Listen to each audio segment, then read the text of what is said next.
de la vida de Jesús, nadie en este mundo y a lo largo de la historia del tiempo ha tenido sobre sí un propósito tan marcado como el propósito de la vida de nuestro Señor Jesucristo. Y hoy es miércoles de la semana de Pascua y está muy cerca el día en el que Jesús va a dejar de caminar entre los mortales. Y mire, todo en la vida de Jesús apuntó a su muerte. Su nacimiento fue extraordinario y anunciado por los ángeles y por una estrella. Ciertamente fue un evento de suma alegría, pero 1 o 2 horas después de que Él nació, llegó una visita al pesebre, la visita de los pastores, y eso apunta a lo que Jesús venía a hacer, porque los pastores que vienen a visitar a Jesús son los pastores de los corderos del sacrificio.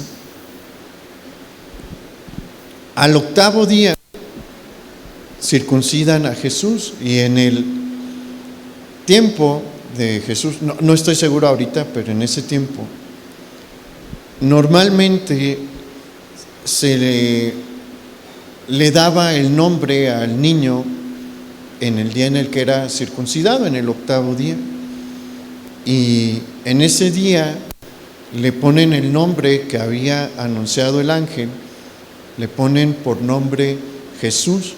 ¿Y qué significa Jesús? Jehová es salvación. 40 días después de su nacimiento, Él es llevado al templo para ser presentado y para ofrecer el sacrificio por los primogénitos, porque a Dios le pertenecen todos los primogénitos. Y en este evento se acerca un ancianito guiado por el Espíritu Santo y profetiza sobre la obra y sobre la muerte de Jesús. Tiempo después van a venir los sabios del oriente y van a traer otro evento de alegría por el nacimiento de Jesús y presentan sus regalos, pero entre estos regalos viene un presente de mirra, el más raro de todos los inciensos, que se utiliza sobre los cuerpos de aquellos que han muerto. Su aroma es dulce y amargo y por eso es propio para la sepultura. No ha iniciado todavía a plenitud la infancia de Jesús y no se deja de hablar sobre su muerte. ¿Por qué? Porque su muerte es lo que va a salvar las almas de los hombres. Sus padres tuvieron que llevar a Jesús a Egipto por instrucción del ángel y después fueron a Nazaret. Y los años comenzaron a pasar y Jesús dejó de ser un bebé para convertirse en un niño. Y era un niño que probablemente llenaba de alegría a todo aquel que estaba a su lado. Jesús fue un niño como todos, pero fue un niño como ninguno. ¿Por qué?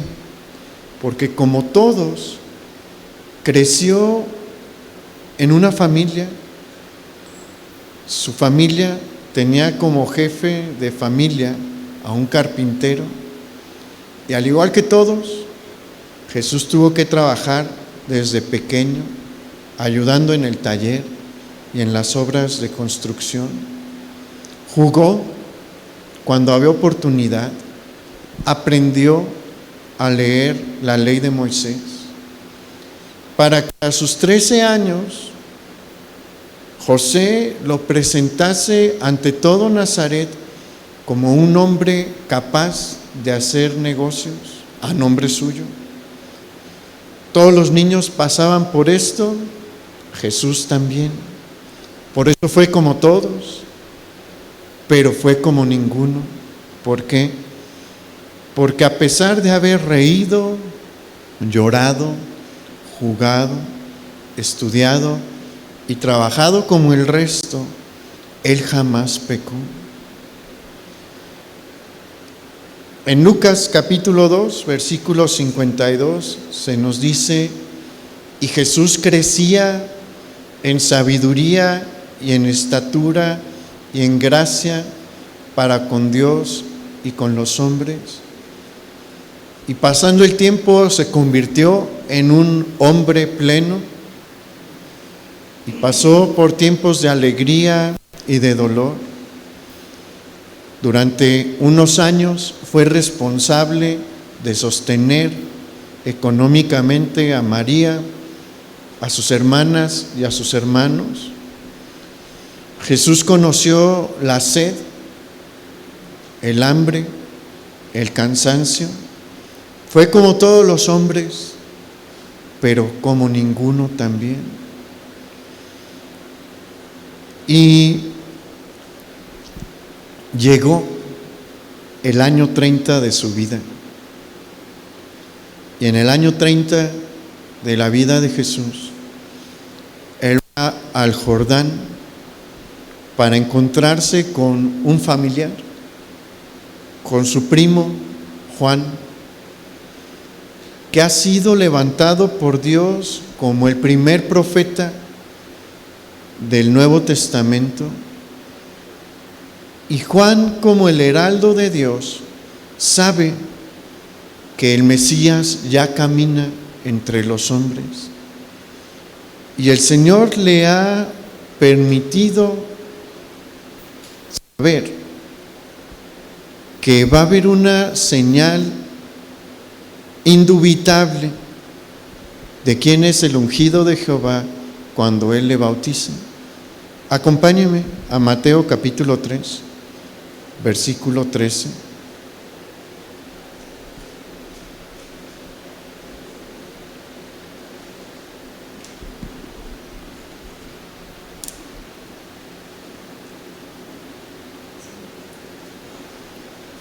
Mateo capítulo 3, versículo 13.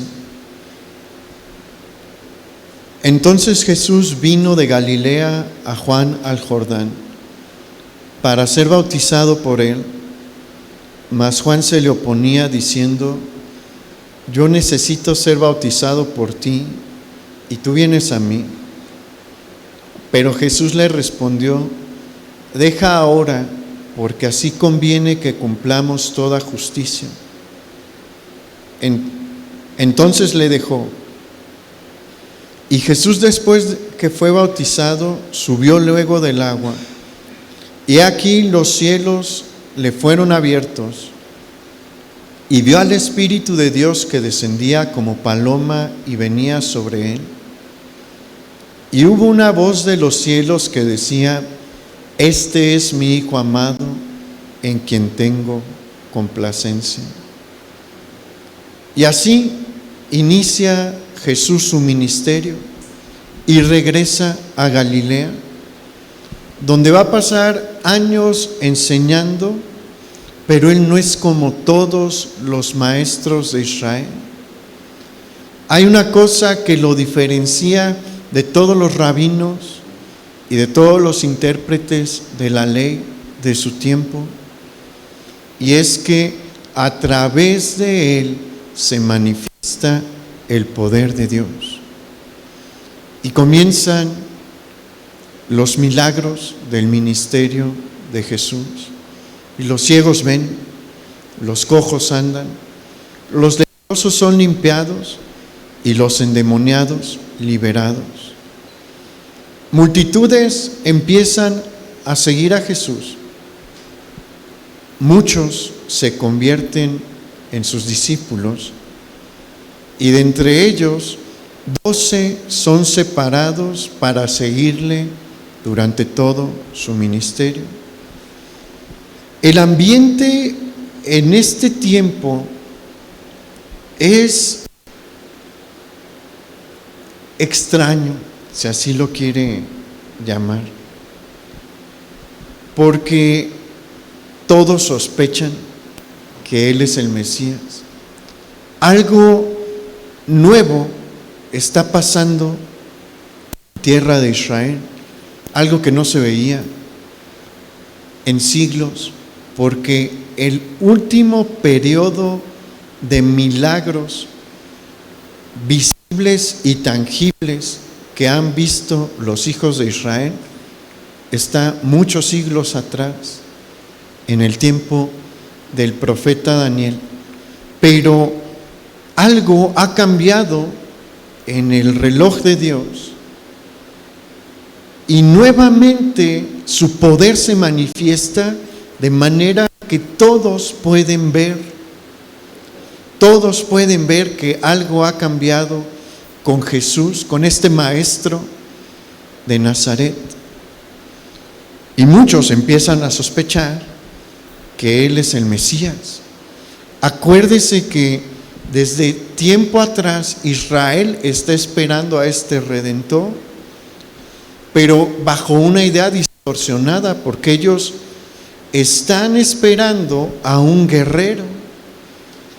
Y hay momentos en los que el pueblo dice es que con este tipo de milagros tenemos muchas oportunidades, como cuál, la multiplicación de los panes. Tras una multiplicación de los panes, se levantan y dicen vamos a nombrar a Jesús Rey. ¿Por qué? Porque ven que de unos pocos panes, pocos peces, puede alimentar a miles. Y seguramente muchos estuvieron pensando, pues es que Él puede alimentar a un ejército con poco. Y hay muy pocos, probablemente nadie en el inicio del ministerio de Jesús, salvo tal vez Juan el Bautista, que entienden cuál es la misión del Mesías. E incluso entre estos 12 que han sido elegidos para seguir a Jesús a lo largo de su ministerio, hay unas ideas políticas y unos deseos políticos en ellos, porque varios esperan de entre los 12, por lo menos al inicio de su ministerio, que cuando Jesús se manifieste como rey, a ellos les va a tocar una posición de poder en el reino de Dios. Nadie entiende la gran misión de Jesús. Y es por eso que en un punto de su ministerio, Jesús tiene que hablar claramente con sus discípulos. Acompáñame a Mateo capítulo 16, versículo 21.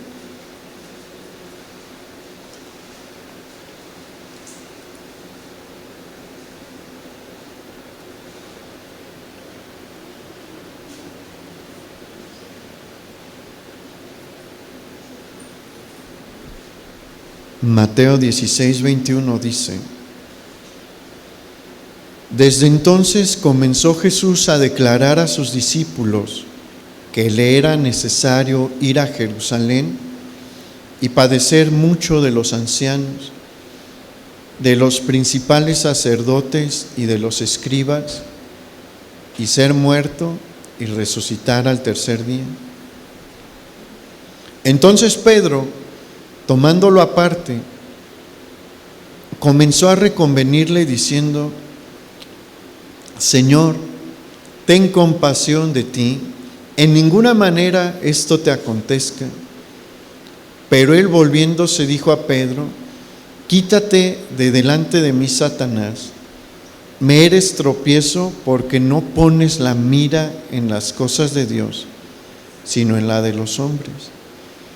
Las palabras que Jesús le acaba de decir a sus discípulos son un choque para todo lo que ellos piensan. Y por eso Pedro, que es de los más impulsivos, le dice al Señor, intenta convencer al Señor y le dice: no, Señor, es que no puede ser que tú vayas a padecer, no puede ser que tú vayas a sufrir. ¿Y qué es lo que hace el Señor Jesús? Le reprende. ¿Por qué? Porque Jesús sabe bien cuál es su misión. Y el ministerio de Jesús continúa.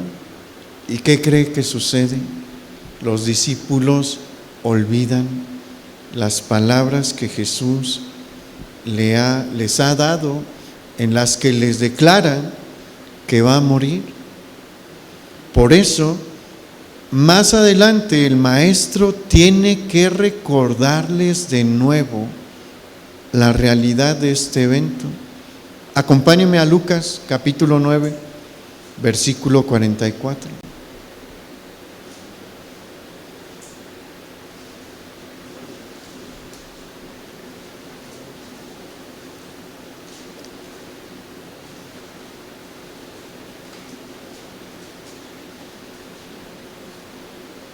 Lucas 9, 44. Y maravillándose todos de las cosas que hacía, dijo a sus discípulos: Haced que os penetren bien en los oídos estas palabras, porque acontecerá que el Hijo del Hombre será entregado en manos de hombres. Mas ellos no entendían estas palabras, pues les estaban veladas para que no las entendiesen, y temían preguntarle sobre esas palabras. Los 12 no pueden entender bien qué es lo que el Señor les está diciendo. ¿Por qué? Porque ellos son personas normales, son judíos del primer siglo después de Cristo, y todos sin excepción, bueno, tal vez algunas excepciones por ahí, pero la gran mayoría piensan en este Mesías que viene como un guerrero. Y aunque Jesús es claro, porque ha sido claro, ¿hay duda de qué es lo que Jesús les está diciendo? Jesús es muy claro, Él les está diciendo: voy a morir, pero ellos no lo pueden entender. Pero el tiempo nunca se detiene y llega el año 33 de la vida de Jesús, y los meses pasan, y llega el mes de Abib, que es el mes en el que estamos, y Jesús ha entrado a Jerusalén. Y cuando entra a Jerusalén, le reciben con cánticos y ponen delante de él palmas y proclaman los jóvenes: bendito el que viene en el nombre del Señor. Pero cuando se termina esto y Jesús ha purificado el templo, Él sale de la ciudad y a la distancia, con tristeza, dice estas palabras el Señor: Jerusalén, Jerusalén, que matas a los profetas y apedreas a los que te son enviados. ¿Cuántas veces quise juntar a tus hijos como la gallina junta a sus polluelos debajo de las alas, y no quisiste? He aquí, vuestra casa os es dejada desierta, pero os digo que desde ahora no me veréis hasta que digáis: bendito el que viene en el nombre del Señor. Y comienza la última semana de la vida de Jesús. Y de la misma manera que el Cordero de la Pascua, el Cordero de Dios, tiene que ser examinado, porque no puede haber defecto en él. Solamente un Cordero perfecto es apto para el sacrificio. Y a lo largo de estos días,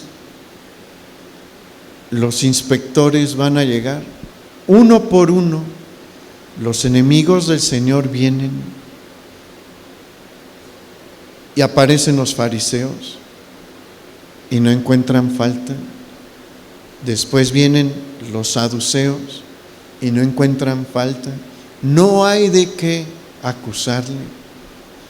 Llegan los herodianos y le plantean una pregunta sobre los impuestos y no encuentran falta. El Cordero es apto para el sacrificio. Y llega el día en el que se debe de celebrar la fiesta y en la ciudad se venden los panes sin levadura. Se han limpiado las casas y Jesús va con sus discípulos al aposento alto. Acompáñame a Mateo capítulo 26.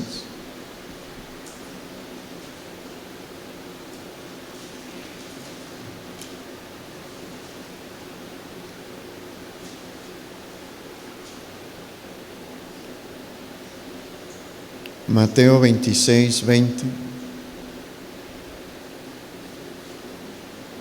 Cuando llegó la noche, se sentó a la mesa con los 12. Sáltese al 26, por favor. Y mientras comían, tomó Jesús el pan y bendijo y lo partió y dio a sus discípulos y dijo: tomad, comed, este es mi cuerpo. Y tomando la copa y habiendo dado gracias, les dio diciendo: bebed de ella todos, porque esto es mi sangre del nuevo pacto, que por vosotros es derramada para remisión de los pecados. Y os digo que desde ahora no beberé más de este fruto de la vid, hasta aquel día en que lo beba nuevo con vosotros en el reino de mi Padre. Ya ha pasado la primera tarde.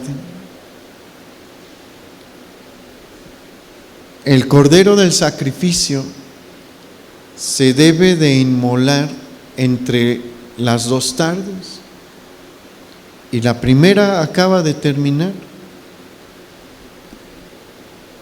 Y en la cena de la Pascua, Jesús toma el pan sin levadura y este pan, 15 siglos atrás, fue elegido por Dios para ser el pan de la fiesta que conmemoraría la liberación de Israel. Y este mismo símbolo Jesús lo toma para que ejemplifique el castigo al que él iba a ser sometido. Miren, la fiesta el pan de la Pascua, el pan sin levadura, está perforado y se toma y se parte. No eligió Jesús el pan por mera casualidad. Él sabía que de la misma manera iba a ser maltratado su cuerpo.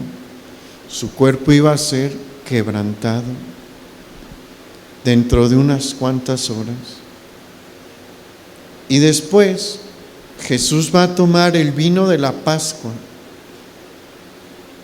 y le va a mencionar a sus discípulos que a partir de ahora este vino va a representar su sangre que iba a ser derramada por los pecados de todos los hombres al día siguiente.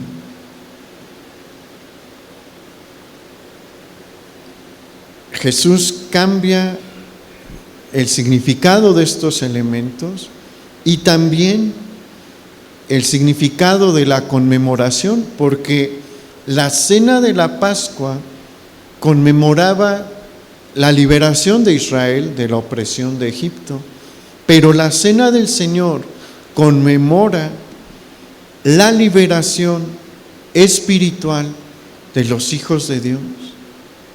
Por eso es, digámoslo así, una ceremonia tan importante y solemne, porque recordamos que por ese cuerpo inmolado y esa sangre derramada, nosotros somos libres. Solamente el sacrificio de Jesús nos podía liberar del pecado. Y sí debe de ser una ceremonia solemne, pero alegre también. Debemos de alegrarnos. ¿Por qué? Porque somos libres. ¿Cómo cree que estuvo el pueblo de Dios cuando se cerró el mar y sus enemigos estaban debajo de las aguas? ¿Cómo cree que se sentían? Yo me imagino que fue una fiesta para ellos. Experimentaron por primera vez la libertad. Y si usted es verdaderamente salvo, cuando participa de la cena del Señor, debería de recordar ese glorioso día del que hablamos hoy, en el que el Señor nos salvó y nos liberó. ¿Ha experimentado esa libertad? Esa libertad la debería de conmemorar cada vez que tenemos, todos los días, ¿no? Pero cuando se acerca la fecha de la Pascua y cuando tenemos la oportunidad de conmemorar, de celebrar la cena del Señor, deberíamos de recordar ese momento y deberíamos de recordar que somos libres. Por eso es bien importante no saltarnos las fiestas del Señor. Y bueno, la cena del Señor quedó instituida y las horas siguen transcurriendo. Se termina la cena y hay algo bien especial en el ambiente de la cena.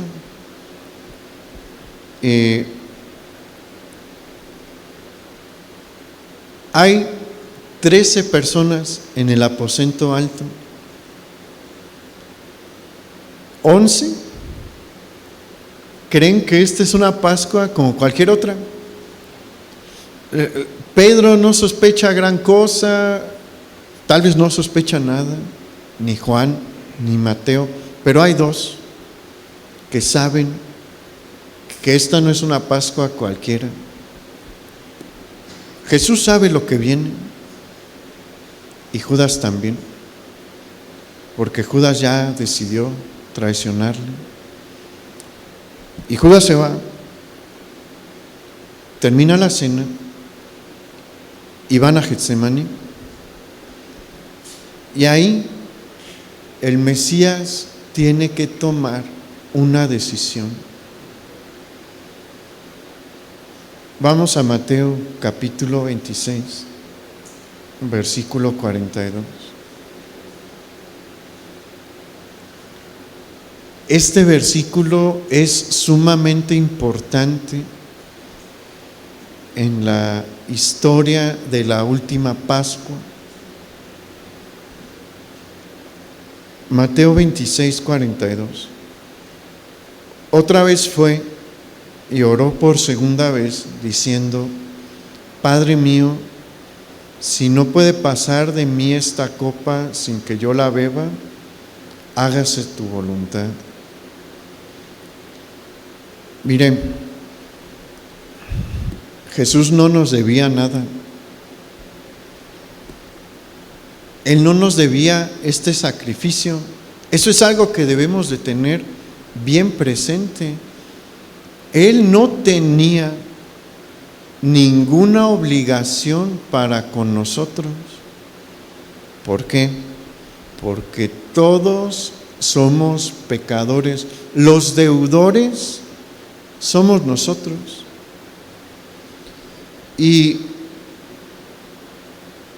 muchas veces en la alabanza yo menciono que no teníamos ningún valor. Y es una realidad, por eso lo menciono tanto. Nos engañamos mucho como seres humanos y nos vemos como muy virtuosos, como muy sabios. Nos damos una gran importancia como seres humanos, pero la verdad es que en nuestra condición natural, ante los ojos de Dios, no hay valor. ¿Por qué? Porque somos pecadores. Sí somos valiosos porque somos creación de Dios, no se malinterprete eso. Cada vida humana vale mucho, pero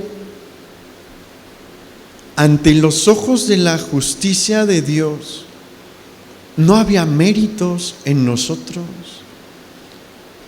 Y a veces en el cristianismo como que nos acomodamos y se nos olvida de dónde nos sacó el Señor, o nos queremos olvidar de dónde nos sacó el Señor, pero es importante que tengamos eso también presente, porque nos ayuda a tener los pies bien en el piso.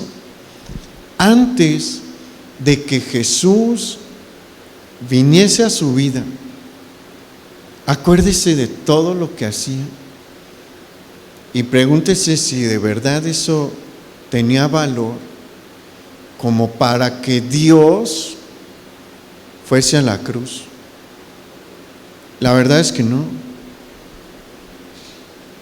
Él en cualquier momento, por su justicia, hubiera podido decir: no,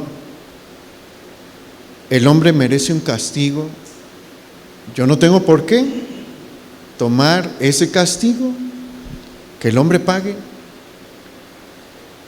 Y este es el último punto.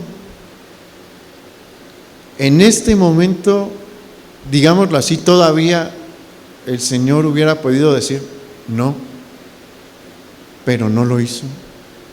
Aquí, en este versículo, es el punto de inflexión.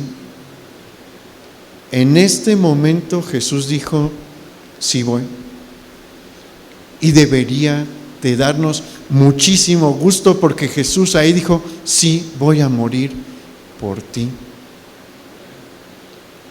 Y no se echó para atrás. El Cordero de Dios decidió ir al sacrificio, y la hora del sacrificio se acerca.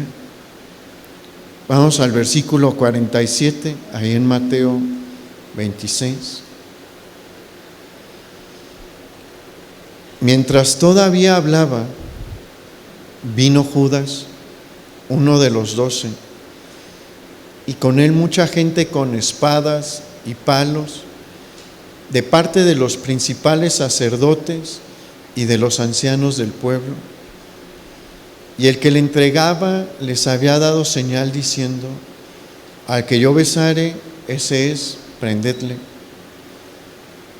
Y enseguida se acercó a Jesús y dijo: salve, maestro, y le besó. Y Jesús le dijo: amigo, ¿a qué vienes? Entonces se acercaron y echaron mano a Jesús y le prendieron. El traidor ha llegado para capturar a su maestro. Y en este momento en Getsemaní tiene lugar simultáneamente uno de los actos más despreciables de la historia humana y uno de los actos más conmovedores que hay también. ¿Por qué?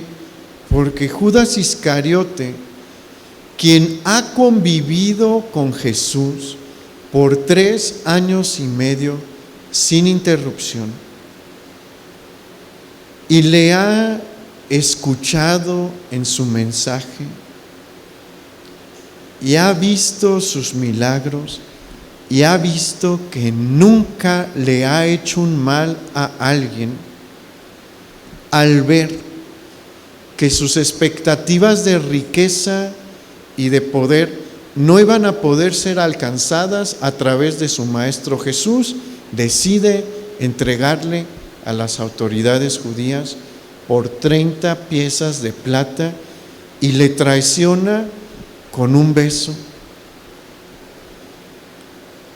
Y en medio de este acto tan despreciable, que muestra cuán bajo puede caer el ser humano por ambición y por dinero, Jesús le saluda por última vez. ¿Y cómo le saluda? Llamándole amigo.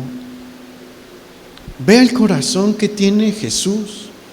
Era la última oportunidad que tenía Judas de retractarse, pero no la tomó. Y llevan a Jesús ante el Sanedrín. Y el Sanedrín intenta con evidencia artificial condenar a Jesús a la muerte. Pero todos sus esfuerzos son en vano. Traen a muchos testigos para que hablen mentiras sobre Jesús, pero la mentira siempre sale a la luz y hay un procedimiento judicial. Lo que pasa ahí con Jesús no es un procedimiento judicial en forma, no es un juicio. Hay muchos que han malinterpretado mal lo que fue esta reunión en la que estuvo Jesús ante el Sanedrín. No era un juicio, era una reunión para juntar evidencia que presentarle a Pilato para que lo condenen a muerte. El único que podía condenar a muerte era la autoridad romana. Pero sí hay ciertas cosas que se tienen que seguir, ciertos pasos, ciertos procedimientos para decir que un testimonio es válido. Y es que los testimonios de 2 o 3 testigos debían de coincidir. Pero como son testigos comprados y probablemente testigos muy malos, no coinciden sus testimonios. Entonces los miembros del Sanedrín saben que no tienen un caso firme que presentarle a Pilato, y está por rayar el alba y el Sanedrín se desespera porque no hay que presentar y la fiesta de la Pascua está por celebrarse. Acompáñame a Marcos capítulo 14, versículo 60.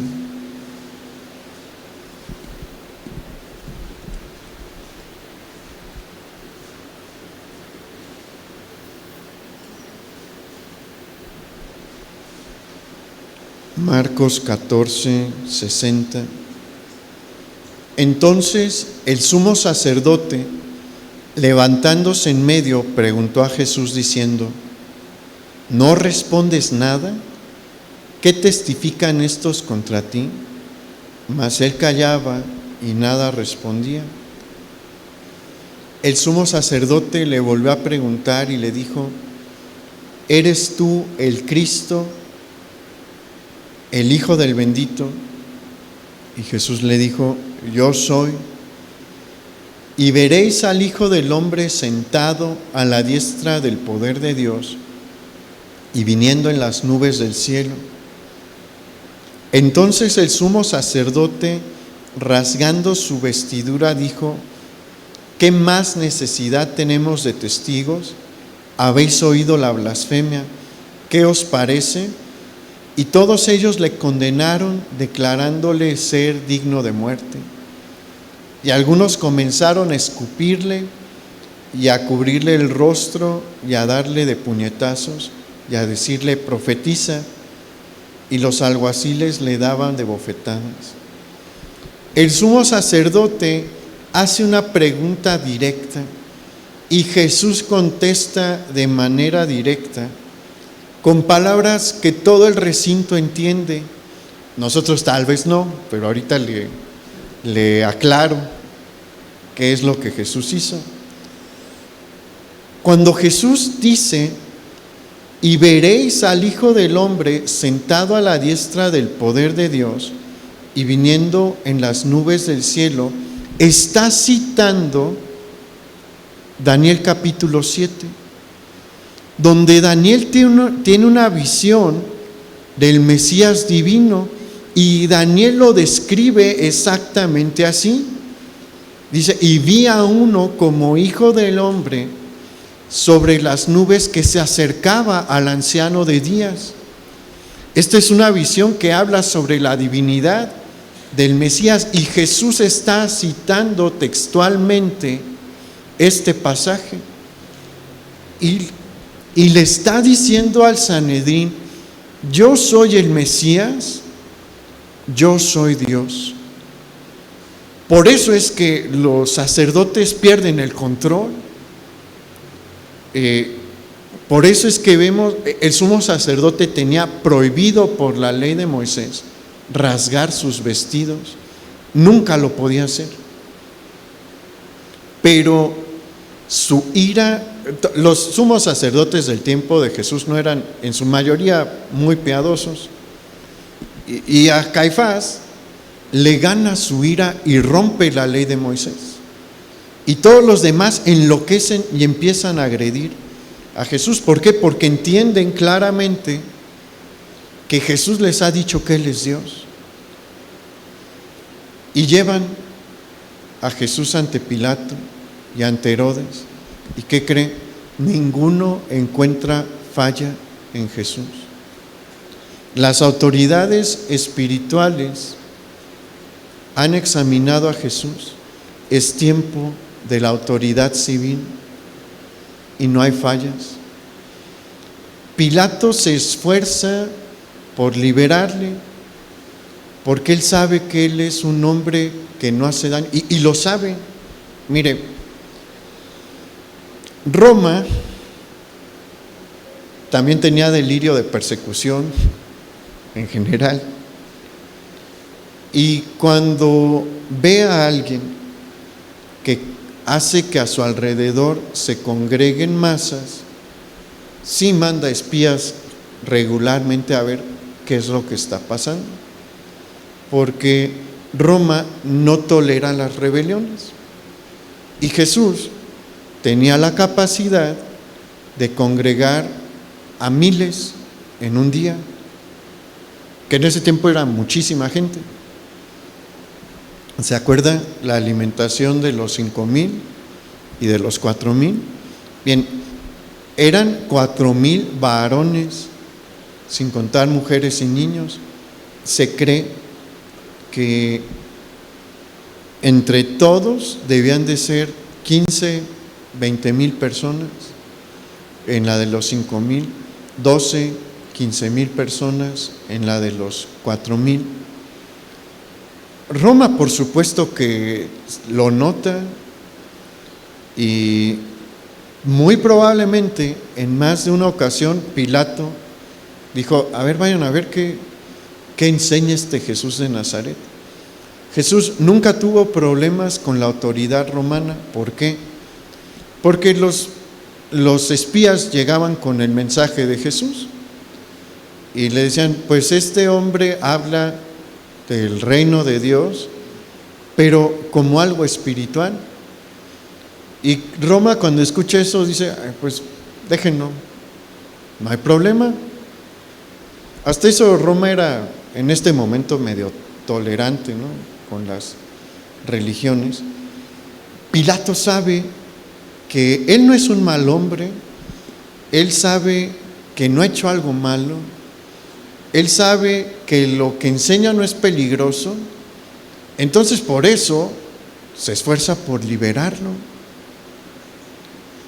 Pero los miembros del Sanedrín no van a dejar de presionar. Y toma una medida extrema Pilato al azotar a Jesús. No había razón para azotar a Jesús, pero Pilato dijo, bueno, a ver si con esto ya se calman. El azote de Jesús fue brutal y muchos morían por ese tipo de azote. El tipo de azote que se le hace a Jesús implica descubrir su tronco, el pecho y la espalda, amarrar sus brazos, sus manos. En las junturas de las cuerdas hay un espacio y llevan a Jesús a un lugar techado donde hay un gancho. Suben a Jesús y las cuerdas las colocan sobre el gancho y él queda colgando. Después llega el que va a ejecutar el castigo con un látigo que mide de 2 a 3 metros. A lo largo de todo el látigo hay huesos y pedazos de metal afilados y son 40 azotes. El látigo golpea, se enrolla en el cuerpo de la víctima y se jala. Y al momento de hacer el jalón desgarra piel y músculos. Jesús lo sobrevive porque su misión no acaba ahí y porque es un hombre muy fuerte. Acuérdese que él era carpintero y caminaba varios kilómetros todos los días. Él es un hombre pues con fuerza física, pero eso no es suficiente para el Sanedrín ni para la multitud que ciegamente está siguiendo a los sacerdotes. Y presionan tanto a Pilato que él, sabiendo que este es un hombre inocente, lo condena a la peor de las muertes, a la muerte de cruz. Y el Mesías sale del recinto romano cargando su propia cruz. Pero la noche sin dormir que acaba de pasar y los azotes que le dieron hace que llegue un punto en el que ya no puede con el peso de la cruz. Y los soldados obligan a Simón de Cirene a ayudar a Jesús, llevando el madero hasta el monte Calvario. Acompáñame en Marcos capítulo 14, versículo 24.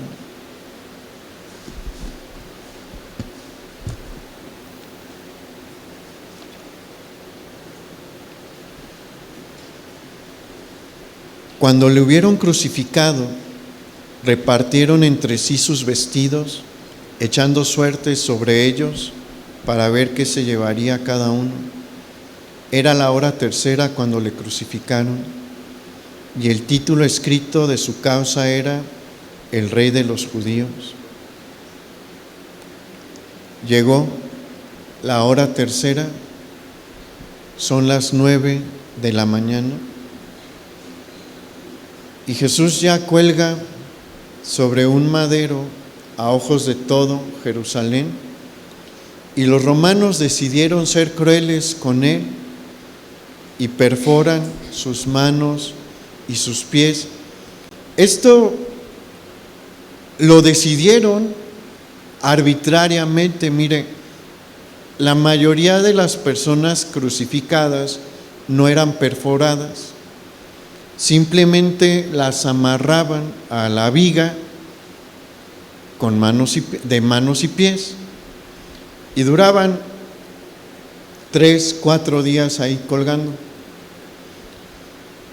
Pero porque quisieron y les pareció divertido, decidieron perforar las manos de Jesús y sus pies, Pero no crea que es como en el Via Crucis que va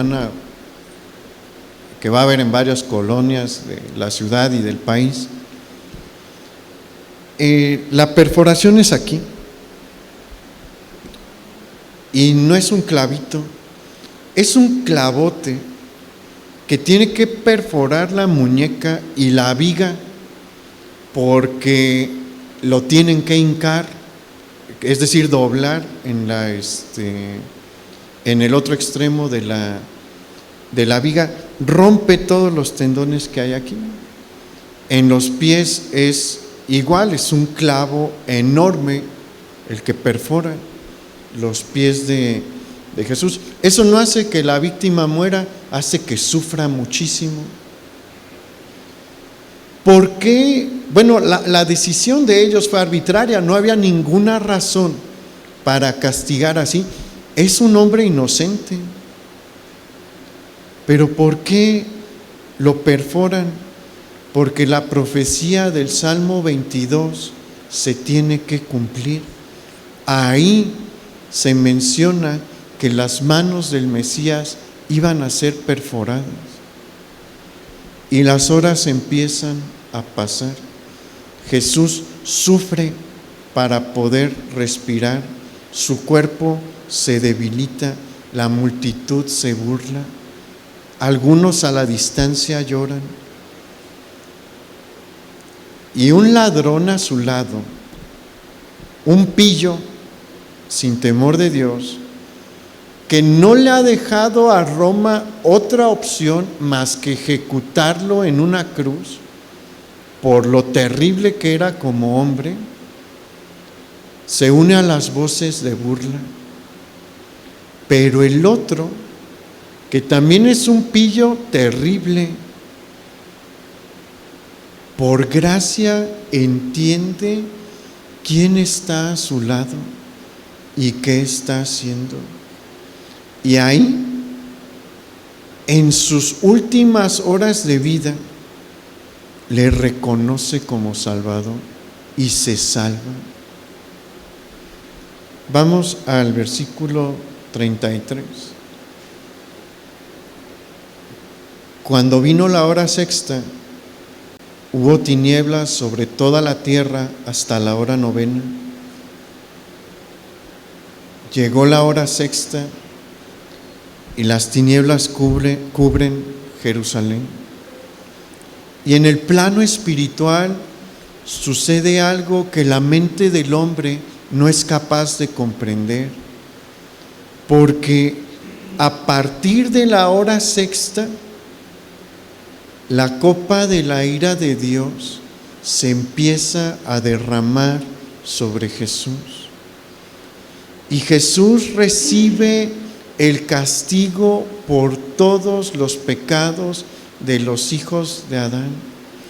Por 33 años Jesús se ha estado preparando para este momento. Desde Belén hasta este punto, todo ha apuntado a este momento, el momento en el que el Espíritu de Jesús recibe el castigo de la ira de Dios. ¿Cómo es?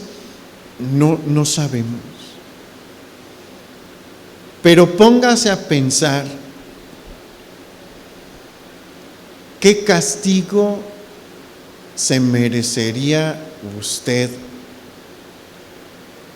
por los pecados que ha cometido?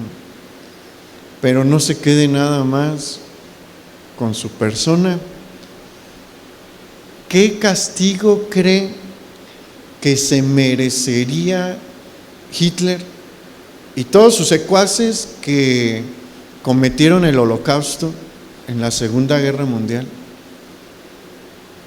Todo eso Jesús lo recibió.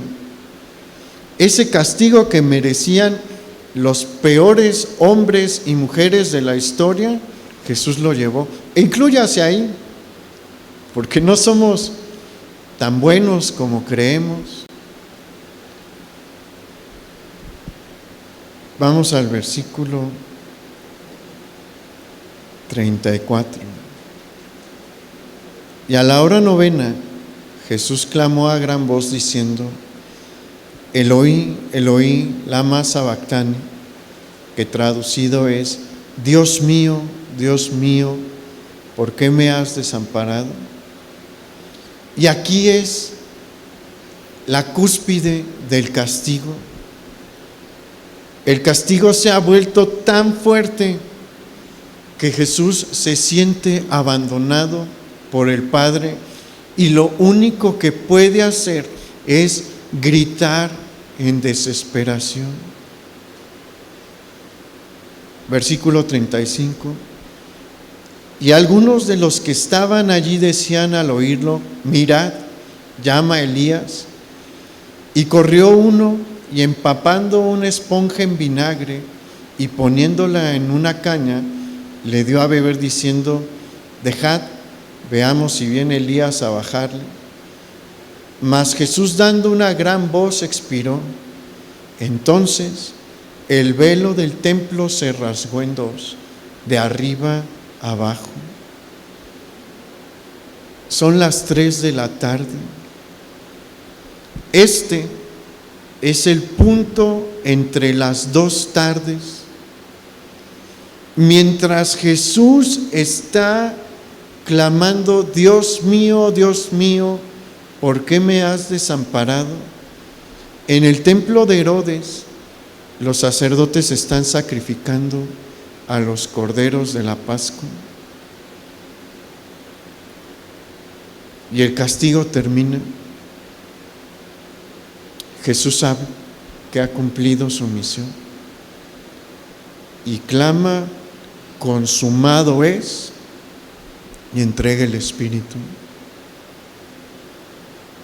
Toda su vida transcurrió para llegar aquí.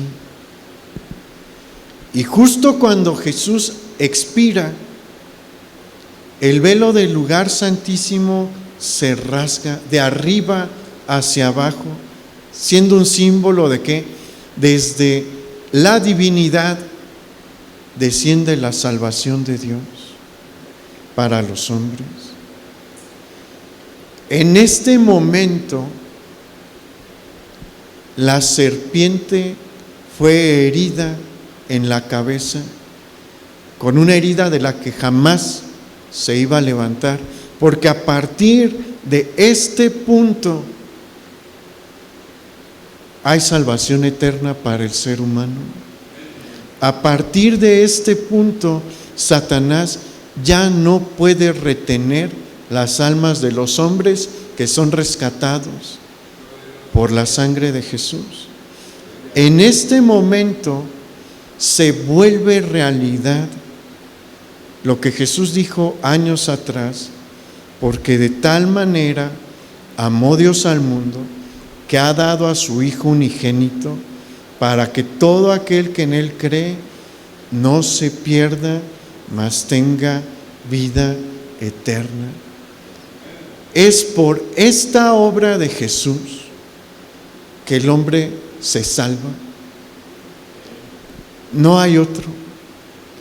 Y es por su sangre derramada, por su vida entregada allí, que estamos aquí hoy. Vamos a darle un aplauso al Señor.